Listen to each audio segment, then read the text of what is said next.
High Admiral Jack Thompson stood at the massive window of the Imperial Council chamber, his weathered hands clasped behind his back. Below him stretched the gleaming capital of the Galactic Empire, its crystal spires reaching toward the purple sky of Centauri Prime. After 50 years of service, he knew this view well, too well to let pride cloud his judgment. "You're all making a terrible mistake," he said, not turning to face the council members seated behind him. The chamber fell silent. Even the soft hum of the environmental systems seemed to pause at his words. Grand Councilor Reed, the youngest member of the Imperial leadership, broke the silence with a scoff. "With all due respect, Admiral, your caution borders on cowardice," Reed said, his voice sharp with ambition. "These humans are barely space-capable. Their technology is centuries behind ours. They haven't even colonized their entire solar system." Thompson finally turned, his gray eyes holding a weight that made even Reed shift uncomfortably in his seat. "Tell that to the 3 scout ships we lost in their system. Tell that to the families of those crews. Accidents happen in deep space," another counselor offered weakly. 3 ships. Thompson's voice carried the edge of someone who had seen too much war. 3 of our most advanced scout vessels, each disappearing without sending a single distress signal. That's not an accident. That's a warning. He walked to the central hologram projector and activated it. A blue image of Earth's solar system flickered to life. "Look at their progression. In just the last 100 years, they've gone from primitive combustion engines to quantum computing. Their rate of technological advancement is unprecedented, which is precisely why we must act now," Reed insisted, standing up. "Every simulation shows that in another century, they could rival our power. We must establish dominance while we still have the advantage." Thompson zoomed in on Earth, showing the sprawling cities, the orbital stations, the bustling lunar colonies. "Have any of you actually studied their history? Their wars?" The council members exchanged glances. Of course they hadn't. To them, Earth was just another world to be added to the Empire's collection. "These humans," Thompson continued, "they don't fight like us. They don't follow the rules of civilized warfare. When they're threatened, they don't surrender. They evolve. They adapt. Every defeat makes them stronger." He pulled up historical footage that their intelligence services had gathered. Images of ancient battles flashed by, showing the progression of human warfare. "Look how they fight among themselves. Total war. Guerrilla tactics. Unconventional strategies. They don't just defeat their enemies. They study them, learn from them, and come back stronger. That's precisely why they need our guidance," Reed argued. "Their violent nature makes them a threat to galactic peace. The peacekeeping fleet will show them the benefits of Imperial rule." Thompson laughed, but there was no humor in it. "Peacekeeping fleet? You're sending 12,000 ships to keep the peace. Call it what it is, an invasion force, and it will fail." "You overstep, Admiral," the Grand Councilor warned. "No," Thompson's voice filled the chamber. "You underestimate.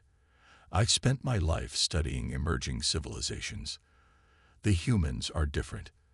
They're not just another species to add to our collection. They're a force of nature waiting to be unleashed." He brought up one final image, a simple photograph of Earth taken from their first scout ship, a beautiful blue marble hanging in the void. "Mark my words. If you attack Earth, you won't be starting a conquest. You'll be starting a war. And it won't be like any war this empire has ever fought." The council chamber erupted in heated discussion. Thompson watched them argue, knowing his words had fallen on deaf ears.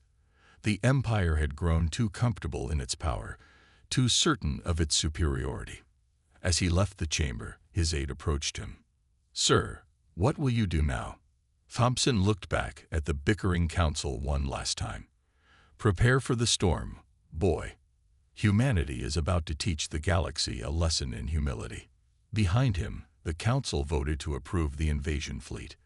The Empire's greatest mistake was about to begin. Commander Roberts stood on the bridge of the Imperial flagship, Star Crusher, watching Earth grow larger on the main screen. The blue planet looked peaceful, almost primitive compared to the gleaming worlds of the Empire. His young face reflected in the viewport, full of confidence that would soon turn to ash. "Send the message," he ordered, straightening his pristine uniform. The communications officer nodded, transmitting the carefully prepared ultimatum to Earth's governments. The message was simple: submit to Imperial rule or face destruction. The Empire had used this same approach on 100 worlds before. None had dared to refuse. "Message sent, sir. Waiting for response." Minutes ticked by. The bridge crew waited in tense silence. Robert drummed his fingers on his command chair, impatient. He had dreamed of this moment. His first major command, the conquest that would make his career. The response, when it came, was not what anyone expected. "Greetings, Imperial Fleet," a calm voice responded in perfect Imperial standard. "Earth welcomes peaceful contact with alien civilizations. We propose immediate trade negotiations and cultural exchange. Our ports are open for diplomatic vessels." Robert laughed. "They think they can negotiate. How primitive." He turned to his tactical officer. "Prepare a demonstration. Target their Mars colonies. Show them what happens to worlds that don't immediately submit." "Sir," his second-in-command stepped forward. Admiral Thompson's report suggested caution when dealing with. "Admiral Thompson is a coward." Robert cut him off. "Look at them. They're offering trade. They're weak. One show of force, and they'll bend like all the others." The tactical officer's fingers flew over his console. "Mars colonies targeted, sir. Waiting for your command." Robert stood, straightening to his full height. This would be the moment they'd write about in Imperial histories. Fire. The Imperial fleet's weapons lit up the space around Mars. Energy beams sliced through defensive shields like they weren't there. The colonies, home to 10,000 humans, erupted in explosions visible from Earth.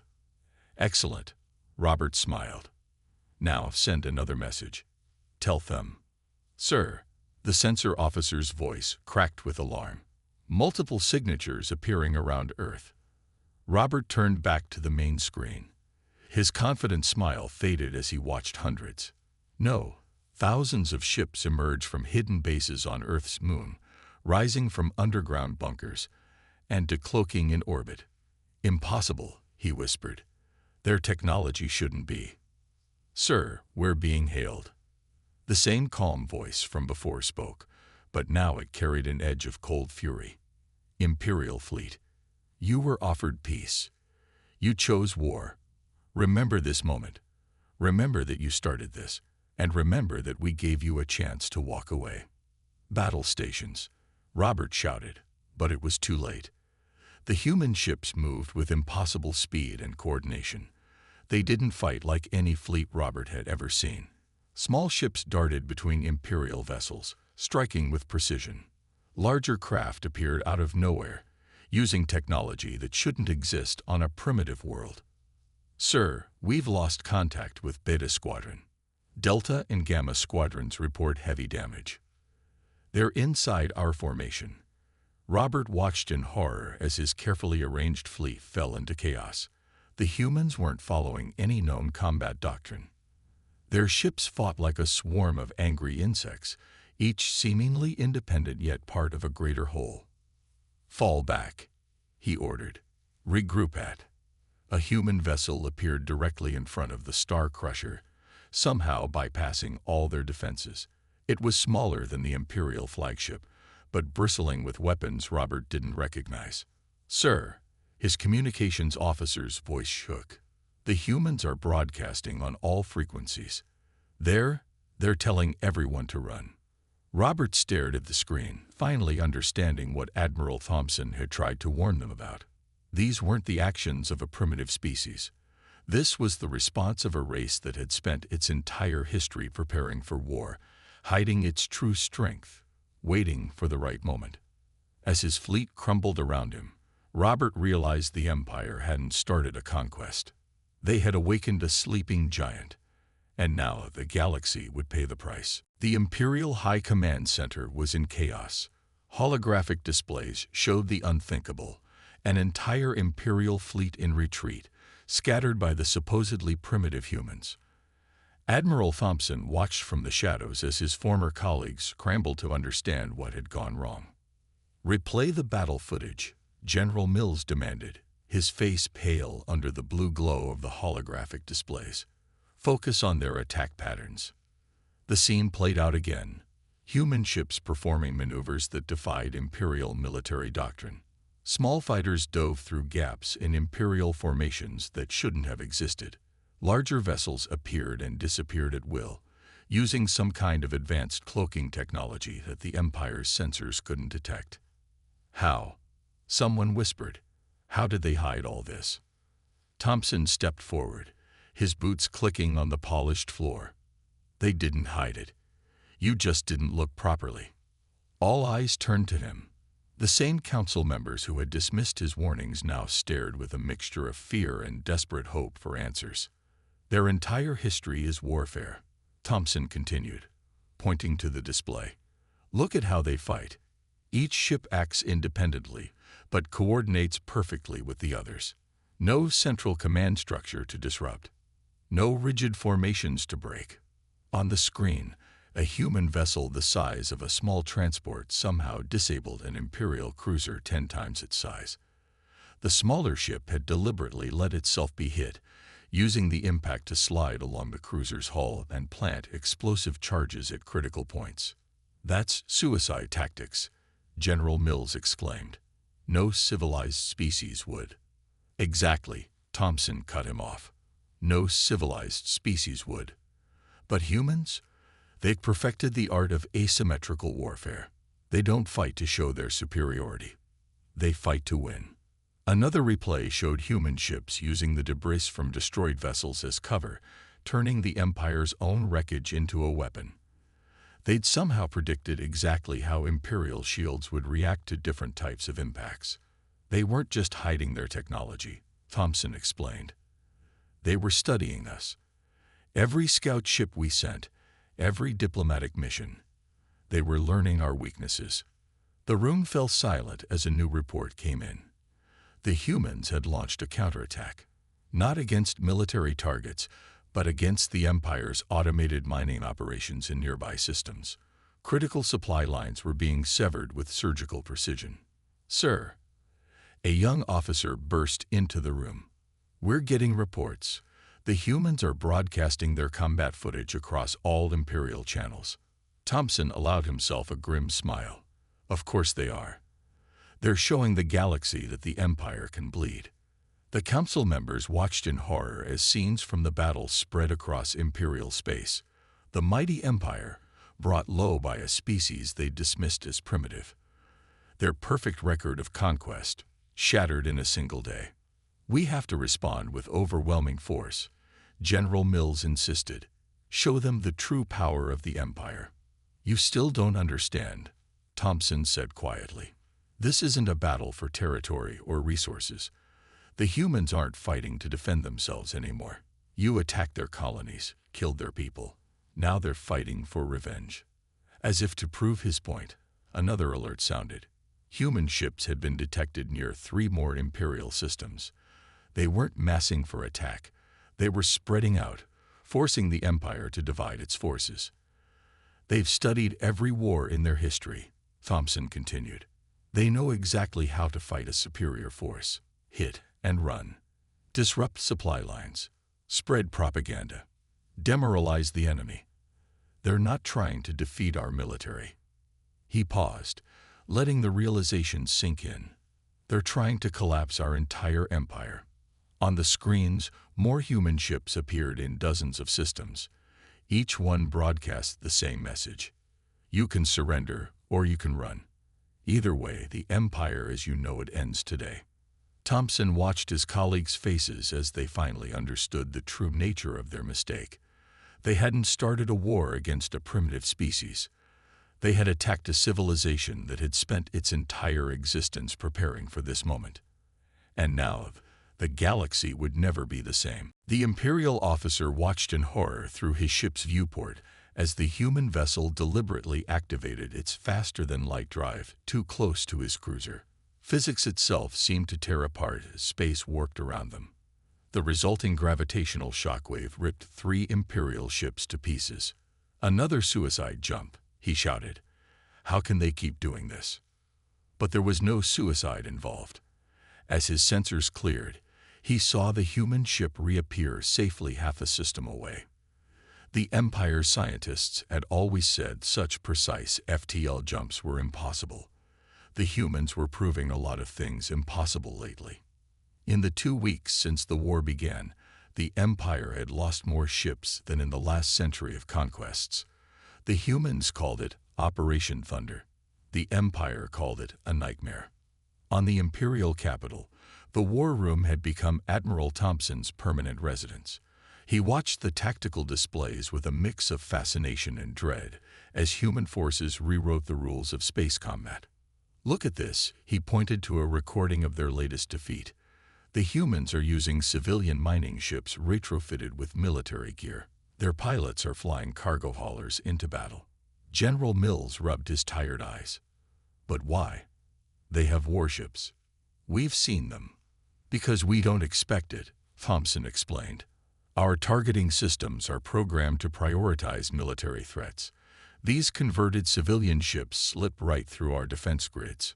Another alert flashed. This time, a massive Imperial battleship had been disabled by what appeared to be a swarm of maintenance drones. The tiny machines had attached themselves to the hull, interfering with sensors and weapon systems. "They're using our own arrogance against us," Thompson continued. "We designed our weapons to fight proper warships, not this." The tactical display updated again, showing the latest human advance. They weren't trying to hold territory or establish supply lines.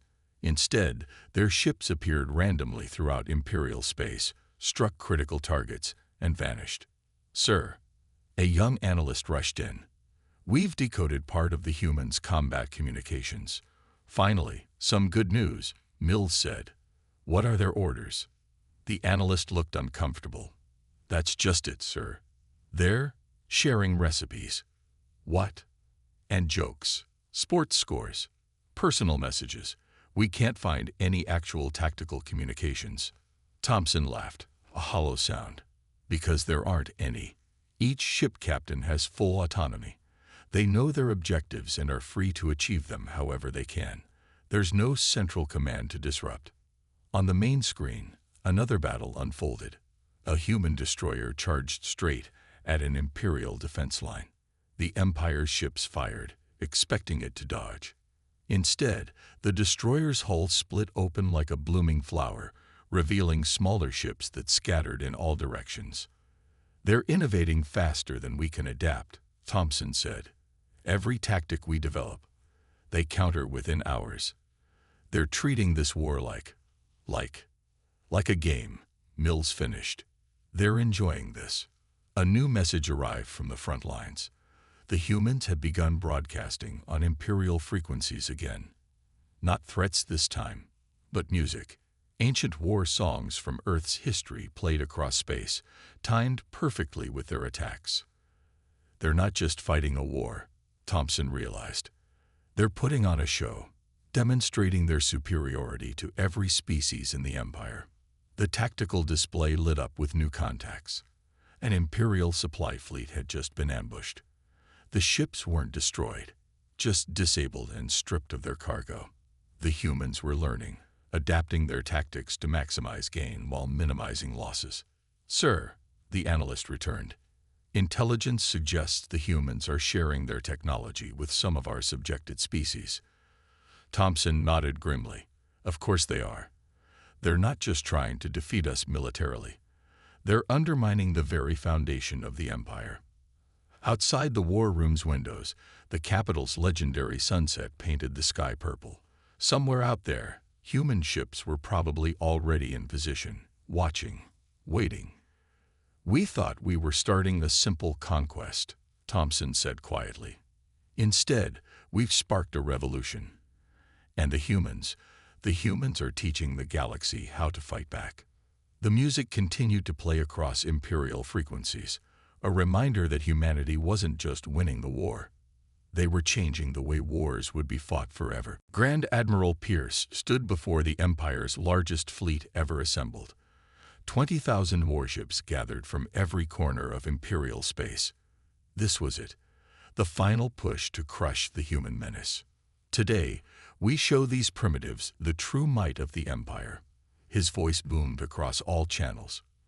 No more clever tricks, no more guerrilla tactics.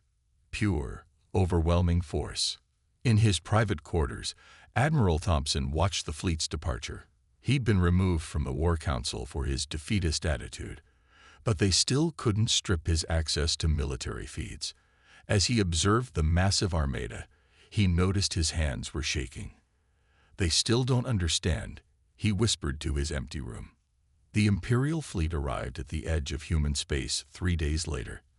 Their numbers darkened the stars, a wall of metal and energy that stretched beyond sight. Grand Admiral Pierce allowed himself a smile. Not even the humans could stand against this. "Send the message," he ordered. "Demand their immediate surrender." The response came instantly, a single line of text. "Thank you for gathering your fleet in one place. It made things much easier." Before Pierce could process those words, space itself seemed to change around his fleet. The stars looked wrong.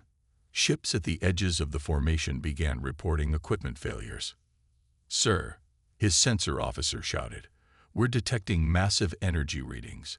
The humans, they've done something to local space." Pierce watched in horror as reality twisted around them. The humans had somehow altered the fundamental laws of physics in this sector.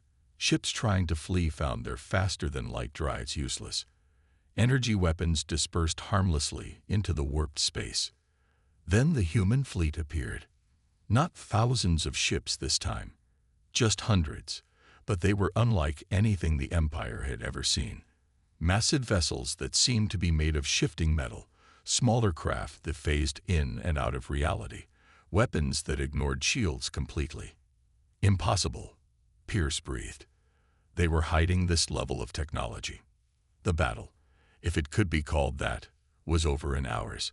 The Empire's mighty fleet found itself trapped, disabled, and at the mercy of an enemy that grossly underestimated.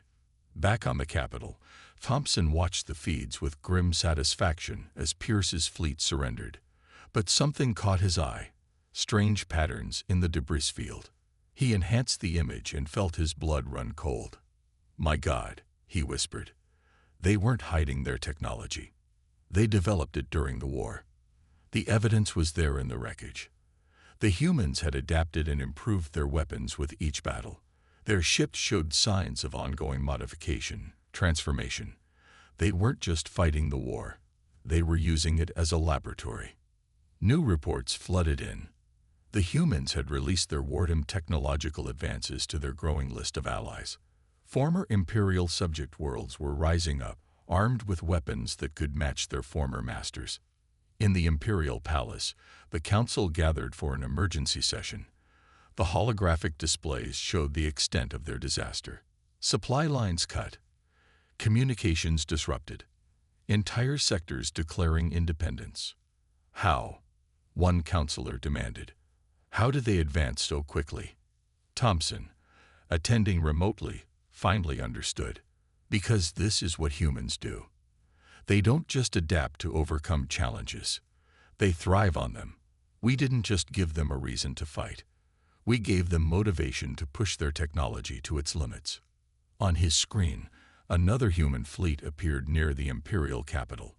Their ships were even more advanced than the ones that had defeated Pierce. In just months of war, they'd achieved technological progress that should have taken centuries. The humans sent a new message to the Empire. This was just the beginning. Imagine what will develop if you make us fight for another year. Thompson closed his eyes as the Council erupted into panic. The Empire had made its worst mistake not in starting this war, but in giving humanity a reason to show its true potential. They hadn't just awakened a sleeping giant. They had forced it to evolve. The imperial capital was no longer the shining jewel of the galaxy. Its crystal spires now stood dark, power rationed to essential systems only. In the streets below, citizens who had never known hardship fought over basic supplies. Admiral Thompson stood in the council chamber again, but this time as its savior rather than its critic. The same council members who had dismissed his warnings now looked to him with desperate hope. The humans have taken another sector, Council Leader Blake reported, her voice hollow. The Centauri shipyards are gone. Our food distribution networks are in chaos. 17 more worlds have declared independence. Thompson studied the strategic display. In just 6 months, humanity had dismantled an empire that took thousands of years to build. But it wasn't just military victories that were destroying them. Look at this, he pointed to a sector marked in green. The humans aren't even fighting here. They're trading, showing other species how to build their own ships, their own industries. Treachery, someone shouted. No, Thompson corrected. Smart warfare. They're not just defeating us. They're replacing us, showing the galaxy a different way to exist. New alerts flashed across the screens. More imperial worlds were refusing to send supplies to the capital. The Empire's subjected species had watched humanity stand up to their oppressors, and they wanted to do the same. Sir, a communications officer burst in. We're receiving reports. The humans are helping the Rigel colony set up their own government. They're teaching them Earth's political systems. Thompson nodded grimly. Democracy. Individual rights. Freedom of choice. Ideas more dangerous to the Empire than any weapon. The council chamber's lights flickered. Another power reduction. Outside, the sun was setting, but few lights came on in the city. The Empire's energy reserves were critically low. How do they do it? Blake asked quietly. How do they coordinate all this? We found no central command, no supreme leader giving orders. Because that's not how humans work, Thompson explained. Each of their fleet commanders has authority to make decisions. Their soldiers are encouraged to think independently. Their whole society is built on individual initiative backed by collective support. A new message arrived from the front. The humans had developed yet another weapon. This one didn't destroy ships. It simply shut them down, leaving crews stranded but alive. They're not even trying to kill us anymore, someone whispered. They're just containing us. Thompson walked to the window, looking out at the darkened city. Because they don't need to kill us. They've already won. Not just militarily, but culturally. Every world they free becomes an advertisement for their way of life. More reports came in. The humans were broadcasting entertainment now. Their movies, their music, their art. Species that had known only imperial propaganda for generations were seeing new possibilities. We've lost another supply fleet, an officer reported. The crew, they surrendered without fighting, asked for asylum on Earth. The council members looked at each other in shock. Imperial citizens choosing to defect. It was unthinkable, but Thompson understood. The humans weren't just winning the war, they were winning hearts and minds. Sir, another urgent message. The Outer Rim colonies, they're declaring independence. All of them. They're forming their own coalition, based on Earth's United Nations model. Thompson turned back to the council. This is the true power of humanity. Not their weapons or their tactics, but their ideas. Freedom, democracy, individual rights. The signing ceremony took place on neutral ground, a newly constructed space station halfway between Earth and the Imperial capital. Admiral Thompson stood with the human delegation, having accepted their invitation to help shape the new galactic order. The station's main hall was filled with representatives from hundreds of worlds. Former Imperial subjects stood alongside human diplomats, while Imperial officials tried to avoid meeting their eyes. The mighty Empire had been reduced to just another voice at the table. This is unprecedented, whispered James Walker, the human diplomatic chief. 6 months of war, and now we're redrawing the map of the entire galaxy. Thompson watched a group of former Imperial citizens talking excitedly with human engineers. You could have destroyed us completely. Why didn't you? Walker smiled. Because that's not who we are. Humanity learned long ago that true victory isn't about destruction. It's about transformation. The new treaty was displayed on massive screens around the hall. The Empire would survive, but as a shadow of its former self. Most of its worlds had chosen independence, forming new alliances and trade partnerships with Earth. Look at them. Thompson gestured to where Imperial and human technicians worked together on the station's systems. A month ago, they were trying to kill each other. Now they're exchanging ideas like old friends. Humans adapt quickly, Walker said. We hope others can learn to do the same. The station's AI announced the start of the ceremony. Representatives from 50 newly independent worlds took their places. The former empire had splintered into multiple sovereign states, each choosing its own path forward. As the treaty was signed, Thompson noticed something remarkable. The humans had positioned themselves not at the head of the table, but as equals among the other species. They weren't creating a new empire. They were building a community. There are still those who hate you, Thompson warned, who blame humanity for destroying the old order. Walker nodded. We know. That's why we're leaving most of our new weapons behind. The galaxy needs to see we're not conquerors, but you're keeping the technology. We're sharing it. Every world gets access to our advances in medicine, energy, transportation. Knowledge shouldn't be a weapon. It should be a bridge. The ceremony concluded with an unexpected announcement. Earth was establishing a new Galactic Academy, open to all species. They would teach not just technology and science, but art, philosophy, and governance. Your final victory, Thompson realized. You're not just changing political boundaries. You're changing how species think. Not changing, Walker corrected. Growing. We all need to grow. Outside the station's windows, ships from a dozen worlds moved in elegant patterns, a space dance choreographed by human artists working with alien performers. Art where once there had been only warships. The last document to be signed was the most important. The Galactic Rights Agreement. Based on Earth's own treaties, it guaranteed basic freedoms for all sentient beings. The Empire's age of subjugation was officially over. As the ceremony ended, Thompson felt a weight lift from his shoulders. He had warned the Empire about humanity's strength in war, but he'd never imagined their strength in peace would be even greater. What happens now?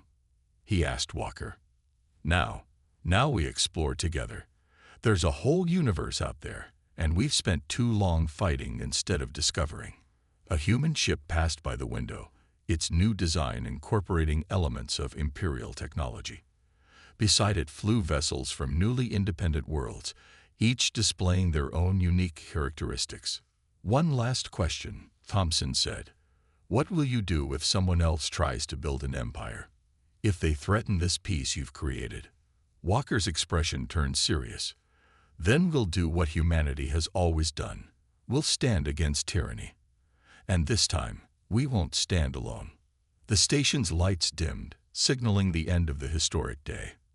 As delegates from across the galaxy mingled and celebrated, Thompson reflected on how completely humanity had changed everything. They hadn't just won a war.